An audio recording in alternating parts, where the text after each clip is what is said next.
Hello, everyone, and welcome to another episode of Movie Club, where today we are going to be talking about Twisters. We have cows. I'm really sad that they didn't reference that. Like that feels like the way, because we were talking about going into this, like what are ways they're going to refer back to the original. That felt like feel like an easy one. And really, other than the Dorothy, It was like Dorothy.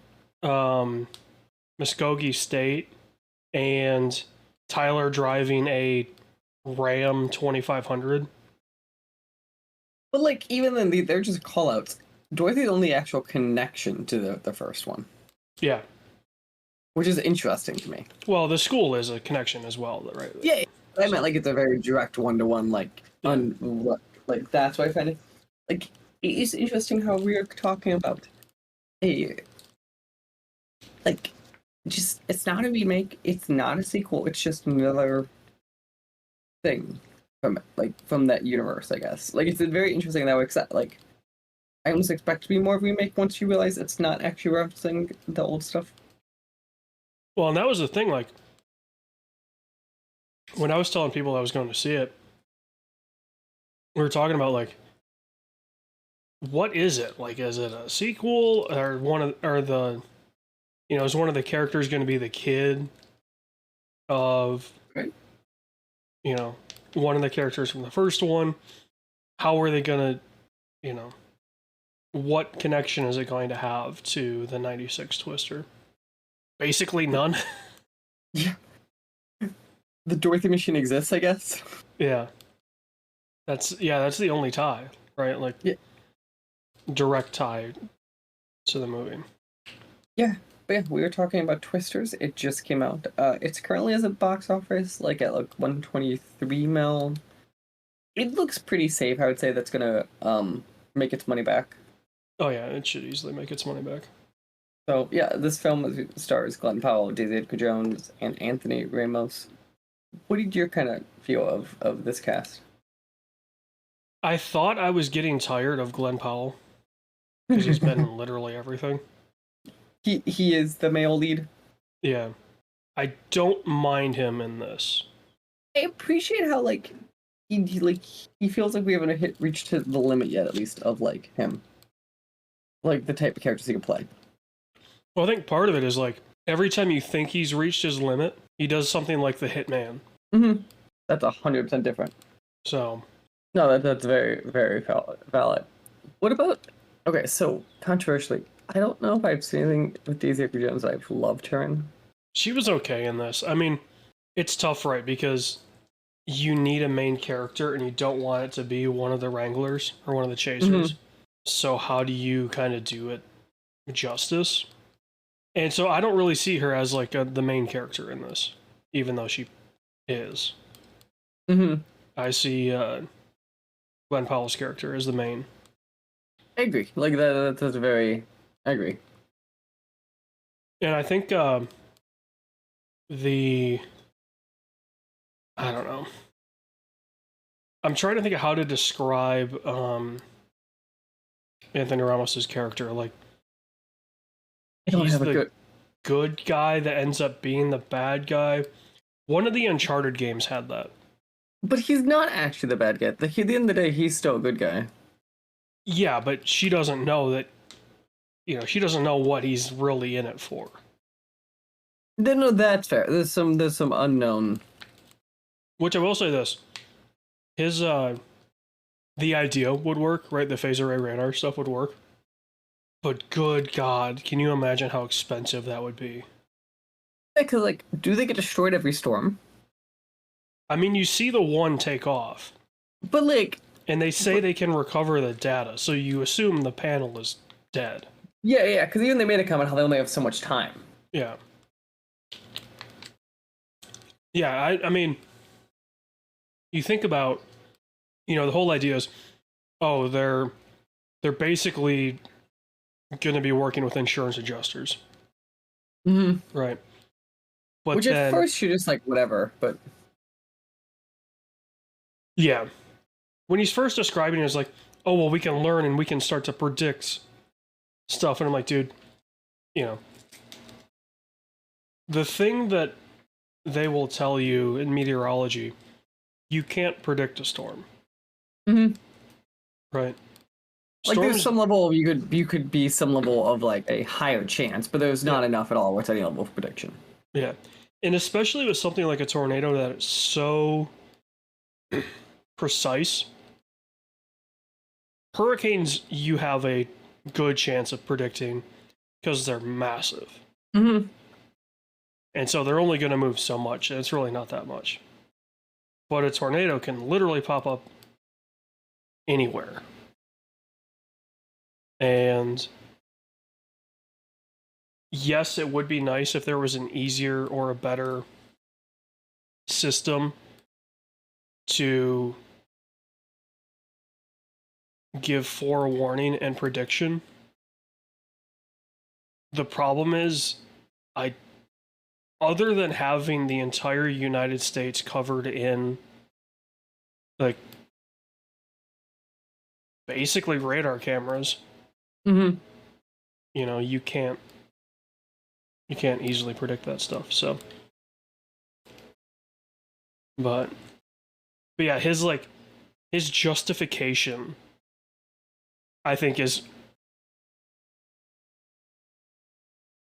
what made me like really kind of start to hate the character, because he's going, you know, we can use this and we can help people, you know, we can help build a model for better prediction, but it's like, no, you're working with a land baron that comes in and lowballs these people because they lost everything. Mm-hmm. So, you know, he may have good intentions, but he's not able to act on them, I guess, is the way that I would consider his character. No, that's fair. The other character, obviously, that is there is God. Well, who's the guy who's gonna play Superman? Oh yeah, David Cornsweet. it's a weird name. He looks like he's supposed to be the villain, right? Like, which in the end, but like, can we just agree this film doesn't really have a villain? Like, that's just what it is. Like, he's there to kind of understand it, but like, that's kind of the end of it. Yeah, I wasn't. I don't know. I think I had more problems with the Stormpar idea, because Yeah, at least in the first one, right, horrendous idea, but with Jonas's crew, that were all about the money. mm-hmm. They weren't really part of the movie. They just kind of showed up Right when they needed to. Whereas this is like a constant, you know, they're always there, and it's just like, as soon as you start to see what Stormpar is really all about, you're just like, okay, these guys are just in it for the money. And Anthony Ramos's character is going to have a redeeming thing. But I think my biggest takeaway of the movie is the director must have loved watching stunt people get yanked. Because there's what, like 8 or 9 people that get sucked up by a tornado. That was okay. That shocked me. How storm intent, like how actually deadly those were. Like I didn't expect that at all. Especially like the opening of this, where to me I was like, okay, no, this is gonna be the cast. So like, nope, this is not the cast. Dude, yeah, the opening is like, oh shit. Like you kind of build that, okay, like they're, you know, they're friends and this and that, and yeah, as soon as the first one goes, you're like, okay, well, I don't even remember his name. I don't even know if they even addressed him. So obviously he's gonna die. But then they keep going. But like the girl that gets taken out by the hay bale, yeah, it's like, oh shit. And then yeah, the guy getting literally sucked off Daisy Edgar Jones. That was intense. Yeah, like that's the like. I get it's a movie, right? If that happened to you in real life, that must be the most terrifying feeling. There's somebody protecting you, and then suddenly they're gone. Like I can't imagine living in the area that could potentially see these massive storms. And that's just a reality of life. Like, oh, you know, the cow farm lost 100 cows because they just got sucked up into a tornado. that's more built in, which makes it a little different too. Yeah. And I mean, for as dangerous and as destructive as tornadoes are, they usually don't kill a ton of people. Mm-hmm. So to see, even like by me is a good example of like we'll get some intense storms, but I'll be like, oh, 2 people died and it's like an extreme storm stuff. yeah, to see as many people in this that you see on screen die, and then you can only insinuate that there's, many, many more off screen that die. I thought for sure the movie excuse me, the movie theater would be it. Like, there would be some, but then that would be it. But then to have 2 people, like, it's such a throwaway shot too when they get sucked out of the theater. It's just like, oh, there go 2 people. Which, by the way, I want to put out the theater. I actually think was a really good and a really great method they used to kind of as this final set piece. So, like, there's a lot of stuff to pull from it too, which kind of helps. Well, and it showcased something that a lot of people don't know, right? Like, yes, modern building codes and things like that are designed around these storms, but stuff built 150 years ago, it's just brick. And, plaster over the top of brick. That's not strong. Mm-hmm. No matter what the 3 Little Piggies say, when a tornado comes at a brick wall, that brick wall is going. So this is especially what's funny to me is they weren't playing with like super intense storms in most of this film. I was really curious about like how much of it was movie magic and how close you could really get to a tornado. Mm-hmm. Because they're like, oh, we have to be within 300 meters for the PARs to work. Right, that was an interesting. And there's the one where Daisy Edgar Jones freezes because it's the first tornado she's seen since she left Oklahoma.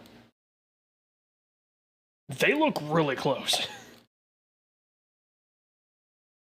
And I'm just like, okay, so is the suck zone only like 50 feet from the tornado or something like that? But so the truck being anchored into the ground, how realistic would we kind of think that process is? Oh, that's 100% realistic. Do you remember the Storm Chasers on the Discovery Network? Mm-hmm. Like mid-2000s? So that guy, Reed Timmer, is from around where I live originally. I think he lives out in Oklahoma now. And I've seen the Beast, which is what his vehicle was called. And that didn't use augers. It just it had pneumatic rams that just pierced into the ground at an angle, so there was some resistance. And then his whole truck was on air suspension or something, so it hunkered down to the ground. So you can ride out a tornado in a vehicle if it's equipped like that. I don't think you would ever want to. but you could. So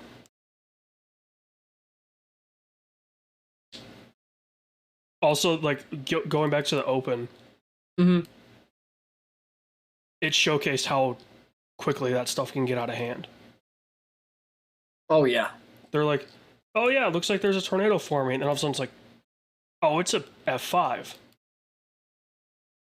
And it killed 3 of her friends. And she barely survived. Obviously, she survived for the plot. But, you know, it could have just as easily been 4 people dying. I was gonna say, I do. That is a valid critique that I think they could have played better with that plot armor there. Like, do something like that pool scenario where, like, oh, you somehow got like into the corner on time. Like, give us something to play with. I would have. It would have been ballsy because she's in all of the marketing. But if you pulled a Metal Gear Solid 2 and Daisy Edgar Jones dies in the open, and it's Anthony Ramos taking over, and the movie, he's the main character in the movie, that would be really ballsy, and I think it'd be really cool. There is not. See, I agree that sounds really cool. There's not a world that would have happened.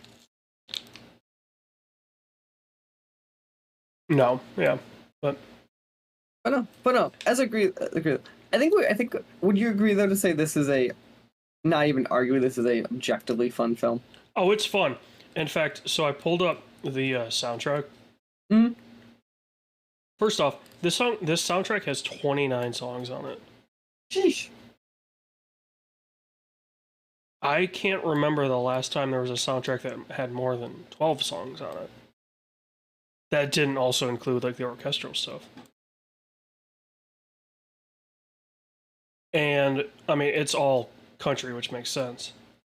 Also, the other question: did this film make you want to go to a rodeo? I go to rodeos anyway. So, not really. I mean, I'm already going to go to one. But, yeah, I don't know. Also, I thought it was an interesting way to do the night tornado scene again. From the first one. By doing it at the rodeo. I thought, you know, that's actually kind of a cool way to do it. It's a good way for them to kind of control, like, to make it different, but kind of understand that's a scene you need. Yeah, you need that lightning cracks and you see this massive tornado. Which, I gotta give them credit. I know disaster porn movies are not that big of a deal anymore. Because I think everyone just kind of got sick and tired of, you know, your 2012s and your whatevers. The tech for this was just otherworldly. I mean, everything looked real. Oh, that's right. You go back and watch the '96 one. And it's like, oh boy, you could tell that CG is tough. Because we actually just watched it to prepare for this, and no, I still enjoy the '96 one, but that thing is aged not the best at certain visual points. We're gonna call it. Yeah. But also, I mean, I don't know if I liked the idea of like the plot device being, oh, we're gonna try to kill a tornado. Right, because the first one, it's literally just, we want to see how they work. Yeah, no, that's interesting. I didn't even think that's very interesting. But like, okay, so now they're trying to kill them, right? So is their end vision just basically like every police unit in middle of nowhere country just has like these units? Yeah, right. Like, are there going to be silver iodide canister launchers on the back of every stop sign? And because in theory, if a storm comes by, they would automatically activate. So that is very interesting. Like, is that just like a thing now? Do we have like wars over that resource because of this?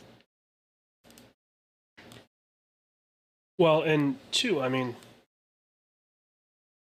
it gets back to, it gets back to the idea of PAR, right? Like, for it to work, it needs to be everywhere. For them to kill these tornadoes, yeah, like your county DOT is going to need to have they're going to have their salt barn, their sand barn, and then their, whatever material they would call it, barn. And you would just need to be able to write off like a sand truck, like a dump truck, every time that you wanted to go kill a tornado. See, now they have made us ask more questions. That's the problem. Okay, so here becomes the real question. Will this, now that we're like basically halfway through it, become the film of the summer? I mean, what's coming out the rest of the summer? I guess Deadpool and Wolverine, maybe. That's the only possible thing I could think of. Let's see, early August.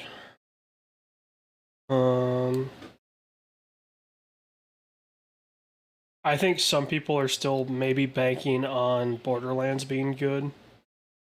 I think there's a shot it's enjoyable. I just do not have any faith in that film. Alien Romulus would be my one kind of. Ooh, interesting.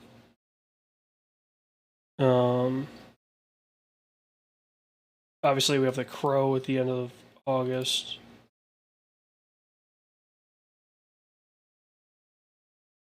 Let's see, going into September, Beetlejuice. Okay, is Beetlejuice gonna be good? No.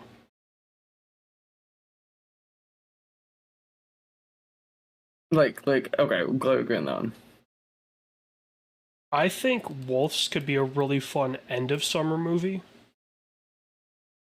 The one with Brad Pitt and George Clooney. Mm-hmm. Because that comes out at the end of September. And then, I mean, once you're in October, then you're into Joker, Full Ado,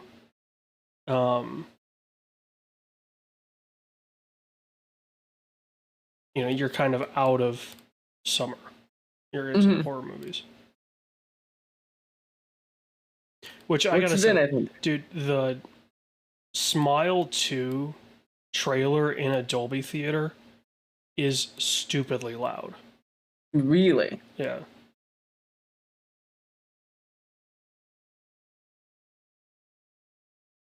Like, I don't know if they're doing that on purpose, but good lord. Yeah, for us it wasn't quite as bad. I mean, then you're into November, then you're into Christmas movies, and it's like, the question of what's going to be the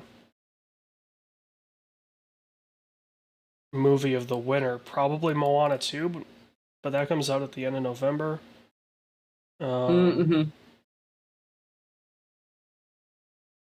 Let's see. Sonic 3. Actually, that one, I think we can't discount that film. Yeah.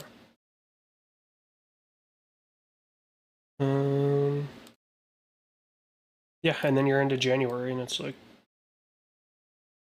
all right, back into the kind of shit releases. Until, I guess, the next biggest release is probably Captain America. Oh, yeah. Valentine's Day. And we'll talk about that one. I have that list, actually, because I think that one is going to be one of those films I'll be very interested in, especially with rumors that we'll get to next few weeks about the whole, like, are the Russo brothers coming back? So. Yeah. Let's see. But yeah, Twisters.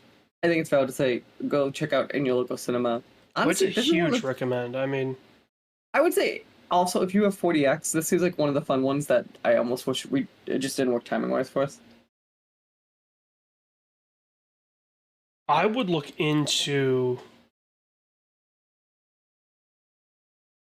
maybe what exactly they're doing That's fair. for No, the that's fair. 40X, right? Like, But I think this one's at least one of the films I would say it's at least worth looking into based on the experience of the film. because I mean, if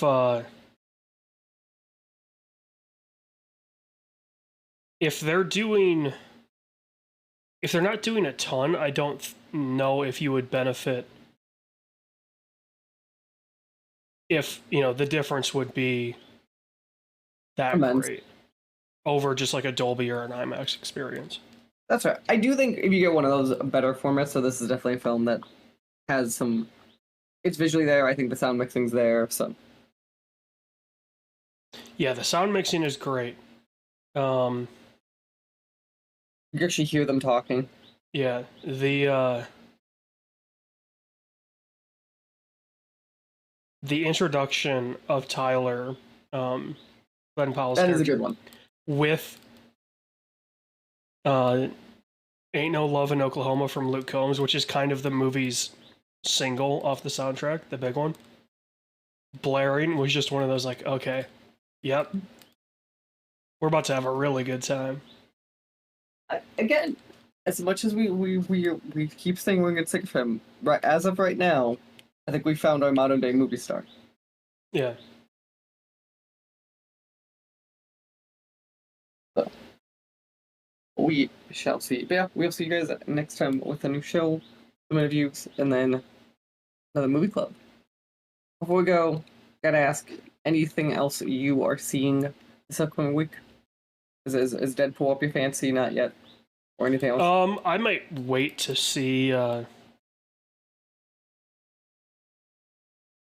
initial kind of maybe some reviews, or at least I don't know, kind of the buzz around it, right? Like, because if people are just like kind of so about it, Mhm. then I'm not going to see it. I have zero tie to the MCU anymore, so I don't care. I think yeah, I mean it's going to be fun, right? Like it's a Deadpool movie, so it's at least going to be fun. The question is it fun enough? Right? So yeah. Beautiful. Yeah. As I said, I'm seeing Deadpool this weekend, so I think we'll talk about next week. So yeah, we will catch everyone next time.